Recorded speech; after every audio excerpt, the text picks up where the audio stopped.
Hello, baby. I was crazy once. I'm thinking of a number.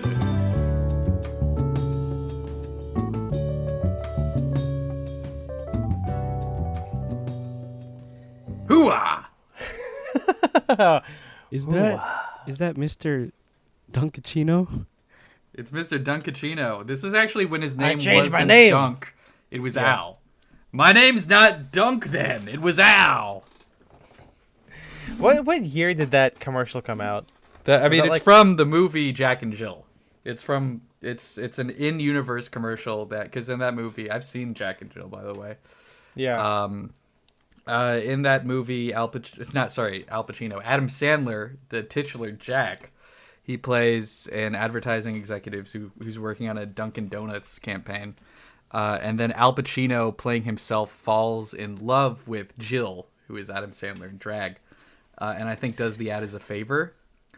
And it's so... I don't really like that movie. I think that movie maybe, shockingly, has a couple defenders. Yeah. I'm not one of them, but I will say that scene is very funny. The Dunkachino thing is great.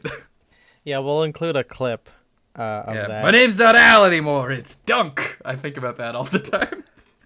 You should keep thinking about it. Would that mean his last name is Achino and not... It's Dunk Achino, yeah. It's yeah. I also changed my last name. I dropped the P. Hooah! I've given you peas, son. I'm giving you peas here. Now let me pee. And then he just pisses himself because he's an alcoholic. And he's out in public, right? He was like out on like Fifth Avenue, Madison Avenue or something. Yeah. One of those avenues, they have all... have you ever noticed how many streets New York has? Get over yourself, guys. Yeah. Yeah. And how many avenues are there? At least 30. Maybe even more. Is there real... I mean, avenues go east or west east, I think, right? So I think I read... There was a book that I had... I think the book was It's Kind of a Funny Story, maybe, which got later adapted into a movie with Zach Galifianakis and a couple other people. But anyway, in that book, I remember them explaining the difference between streets and avenues, but I can't remember them anymore. I think they're like streets are like perpendicular to like avenues. I'm pretty sure. I could be wrong here. You could be. I don't care to find out, actually. Mm-hmm. Welcome, everyone. Welcome to the best podcast in the world, our new moniker. That's welcome right. to Style and Direction, a Menswear podcast for the enthusiasts, by enthusiasts, and without any stuffiness. You know who else would listen to this podcast? Who? A sharply dressed blind man. I absolutely think he would. Yeah. I like this podcast. You're not stuffy. You're not like these preppy kids. Hooah. You got style flowing like mud around here. Yeah, that's right. Well, that would be bad, right? Because mud doesn't flow that much. Oh, so yeah. Like, you got style flowing like the booze that I want, which is a lot. Mr. John Daniels. It flows freely. When you've known him that long, he's John to me. John. That's a joke, son, or whatever. Like that's that one was the good. Immediate that's a joke, son. If you guys don't know, this is the bonus feed of Sound Direction. It's where we talk about movies and other things. And for those of you listening, you're like, "Well, I'm listening to it right now." It's because you're in the free section. Not really section. In the free zone. You're in the free zone because it's the beginning part of it, and then at some point we go, and then this is behind the paywall, and then MJ cuts off. Yep, we're cutting you off, buddy. We're snip. Like we had to keep Al to 40 drinks a day, and we're keeping you to 10 minutes of audio a month. Right. Even though it's like not actually true, because I feel like at the end of the day, it's always like a 15 or 20 minute clip. Because we can't help ourselves. We want you guys to hear us. Although this one, I know, I think we're giving away too much because we're getting right into it. But that's also because I literally could not resist doing a hoo-ah at the beginning. I'm going to be saying that. Neither can he. So much. He can't not say it. Yeah. Oh. That's gonna be something I just keep doing for the next like month and a half. I'm just gonna go hoo-ah. Is there a hoo-ah count online already? Oh, take a shot every time he says hoo-ah, and then you die of alcohol poisoning. Yeah, or he should have died like that. Develop alcoholism like him. Oh, that's true. Develop this. Develop this. Yeah, that's what he's telling to Charlie. He's like, develop this, kid. And then he's like telling him to like go fuck or whatever. That's right. Develop some kids. Oh, Develop boy. some kids with a beautiful woman. Hooah. Like Greek columns. Like Greek columns or secondhand Steinways. Well, should we get into it or should we try to vamp? I feel like we can at least explain. Yeah. Okay. The subject of this episode is Scent of a Woman. Yeah. I'm assuming a lot of people would have picked up on that, just the amount of hoo-ahs and the context clues. But this is also, I think, one of those movies that for a while, like, I'd heard of it. Like, people talked about this movie, but I feel like people maybe don't talk about it as much anymore. I feel like, when it was 10, 15 years old, it was one of those things like, oh, yeah, remember that? But this doesn't get much TV play, I don't think. I don't think it was, like, something that a lot of people really grew up on, I guess. I could be wrong here. I'm mostly talking from my own personal experience, but a lot of people, when I've mentioned, it's like, oh, yeah, this is what we're watching. Like, they have not seen this movie before, so... I mean, I've never seen this movie before.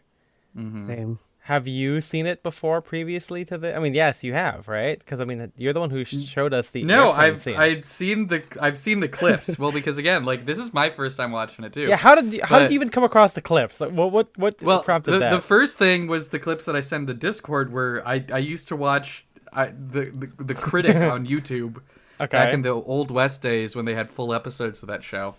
And that was a show that a movie that they were making fun of a lot on that show. I think it must have come out, while they were making it, and so it was very relevant. But I think when you do hear about this, it's one of those movies that people talk about in the context of Al Pacino's career. Okay, yeah. Like earlier I was talking about with someone and I described it as a late period Pacino movie, but I don't think you could say that because like The Irishman would be a late period Pacino or whatever. This is more like mid-period, I guess. But yeah, it's one of those like 90s Pacino's performances where he's just going big and like every line reading is a morsel, It's like a woman. You just gotta love it. But yeah, I don't know. It's like it was a movie I was just vaguely aware of in pop culture through references. But then after watching the clips and discovering that this is not a spoiler. A production spoiler alert, Alan Flusser was involved in the wardrobe for this film. That's right, and Martin Greenfield. We were like, we should watch this because we have liked the clip of him on the airport for like a while. That the airplane scene is so funny. Yeah, because the thing about us is that other than being into menswear, we're just horny guys, and watching a clip. Hooah. yeah, exactly. Yeah. Hooah. I'll hooah out of that. I'll hooah out of that. Okay. But I like seeing movies where guys are just straight up just horn dogs, and I think it's really funny. Whether it's Al Pacino in an airplane just talking about how much he loves women of all kinds, and hey, he's an ally. Yeah, that's right. And he's a feminist hero. And he supports sex work, and he he really does. He supports with it respect. All right. Yeah. But also I mean, this is not entirely on topic, but Challengers. That's right. The scene of them just staring at Zendaya, being like, "Holy shit!" She's the horny hottest. That they're about to die. Yeah. They're like, she's like literally in the movie. They're like, she's the hottest woman I've ever seen. And they both like do the like lean back and like sharp inhale at the same time. It's so funny. Well, not just that, but just like watching her at the party, like the after tournament party where she's like dancing with her friends, and you're just like, God damn, I mean, I'd be right there with you, bros. I mean, I always just I think about the scene where they first see her playing, and they just instinctively like grab each other's knee or whatever. Yeah, that movie's crazy, man. It's a movie about two guys that get so horny that they become gay, and this is a movie about a guy that is so horny that he wants to kill himself. Yeah. Tag yourself. Which one you are? But yeah, no, I've never heard of this movie until I was in high school, which is when I probably found out about more movies. But I will say I heard about it in a non-movie context per se. So let me tell you the story. Whoa. I was at the Hollywood Bowl, John Williams conducting, and they had a special guest, a special violinist guest. And, they play like Schindler's List, or they do like Fiddler on the Roof. And Fiddler on the Roof, remind you, was John Williams' first Oscar, but it was adapted score, right. not original, because it was, obviously, he did not write the musical. From a Broadway musical. And he also played a tango called Por Una Cabeza. And I was like, this is a really nice song. I'm like, what is this? And it's a really nice full orchestral arrangement of a tango. And I'm like, it's from a movie, but it was not written by him. So I looked it up, and it's from, the full, like, I was able to, like, get the actual recording of it that John Williams did with Itzhak Perlman. And the song was called Por Una Cabeza, Tango from Scent of a Woman. I'm like, what the hell is that? Mm. And I watch, this is like a long time ago, like over a decade ago, and I watch a clip on YouTube. And it's not the same, or obviously it is like a quartet arrangement with like an accordion and whatever. I'm like, this is a nice little song. Okay, I see Al Pacino here. He's blind and dancing with a very attractive. I guess I didn't know that she was British until later, until I watched the movie. Because she was like, I gotta go watch the telly.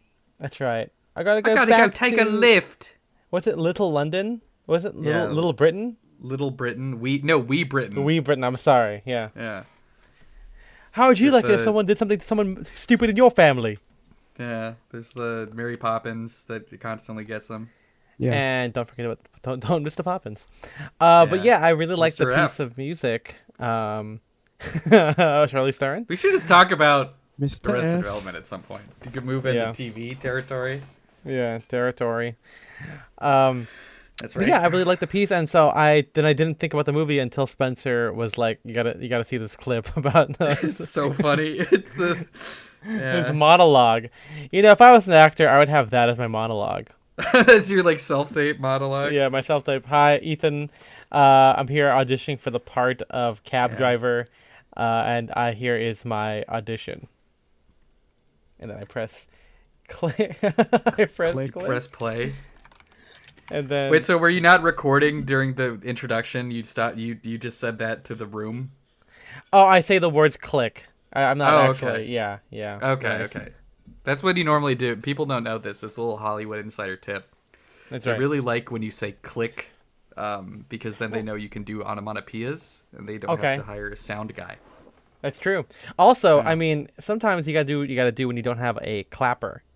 That's right. Yeah. So because remember, people, you don't start filming. The guy, the cinematographer or whatever, doesn't press record when they click it. They record first, and then they have the clicker. That way they can sync it later. So that's a little bit of Hollywood trivia for you. And then and hey, speaking of the clapper, I bet Al Pacino had the clap in this movie because of all the fucking he was doing. Well, he's only confirmed one in this one. What if by the end of the movie he's like, son, I gotta tell you something. I'm a virgin. Like, I've never been with a woman. Like, son, let me tell you, I got herpes. Yeah, exactly. My dick fell off with the grenades. Yeah, is there a porn version of this movie where instead of he's blind, he has no penis? That would be the worst porno of all time, though, because then there's like no fucking. Well, hey, I mean, you don't gotta use your dick all the time. Okay, he's like, I don't have a dick, but we can do hand stuff, baby. Well, he's going to be doing it to the person. Yeah, exactly. Yeah, he's a serviceman, if you know what I mean. Hey, yeah, that's right. Yeah. Service this. Yeah, MJ, what about you? Have you heard of the movie before? No, I think it was just when Spencer showed us the airplane clip. Airplane monologue. I mean, we were talking about this earlier. I think we watched it like 3 times total before watching the movie. It's so good. But anyway, like I think we had all like just we had heard people do the hoo-ah thing, and of course it's just a general like military thing, but I think a lot of people, specifically the way they say like as an amen, yeah. Hoo-ah. But when you say it like that, I feel like it has to be kind of like an Al Pacino thing. I guess so. Yeah, I should watch like SNL clips of like Bill Hader doing it and seeing if he's trying to do. I mean, also like they just make Al Pacino all the time. I'm Al Pacino. Al Pacino all the time. 1.21 gigawatts. You're doing a fine job, Scott.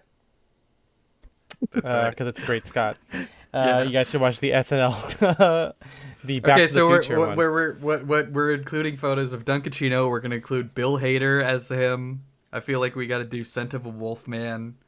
Yep. From the Critic.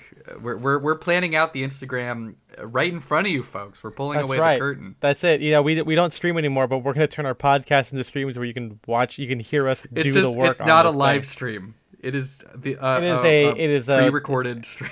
Yeah. Well, didn't we make a joke of that like early on? Like it's not Saturday Night Live. It's like Monday morning recorded or something. Monday morning recorded. Nope. That's right. Yeah. That's good. But we still got Kenan Thompson on.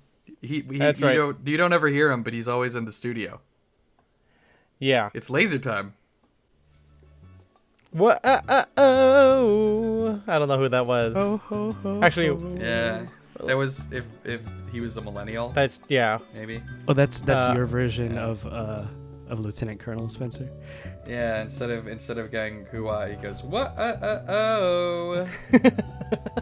yeah. That should be the next movie of this. The next version of it, I should Yeah. say. Gus Van Sant, come on, we got your idea right here. We got your number. That's right. Welcome. Well, goodbye, everyone. Goodbye. I should say. You can't Welcome and listen. goodbye. Yeah, you can't hear the rest of this unless you go to patreon.com/downdirection and give us $5 a month. It gives you access to our Discord, a great fun little community where we talk about all things menswear and share some cool links and stuff. You also get access to our backlog of bonus episodes. That's right. Sorry, Yeah. a little dramatic Made us wait pause for there. a second. Yeah, Dramatic. you guys, Yeah. you guys can find them there. We talk about movies on there, obviously, just like this one with Scent of a Woman. And if you guys like it so even more than that, and you say, hey, I want this and nothing else, but I want to give more money, $5 more, a total of 10, gives you that. Plus, we thank you personally, or MJ will say it. So MJ, who are we thanking? We are thanking Shane Curry, Philip Gregard, Henrik Goldberg, and Alexander Bettin. We appreciate you Thank guys you. so much. We love you guys. I love it. And it's okay. You guys can see the show notes and the photos of all the stuff. Obviously, but you don't get the full auditory experience, which is how Mr. Lieutenant Colonel Frank Slade would experience it because he can't see nothing. He's completely blind. Completely blind. He's calling 6 months ago, he could tell light from dark, but now nothing. Yeah. He can't even tell the difference between a four in hand, which is what his hands do, and the Windsor knot, which he Windsor thinks knot. he's doing. Unless it's a joke. That's a joke. Who knows? That's all good stuff. I don't know what else to say, guys, but we'll catch you next time. Keep listening for more episodes, baby. Hoo-wah!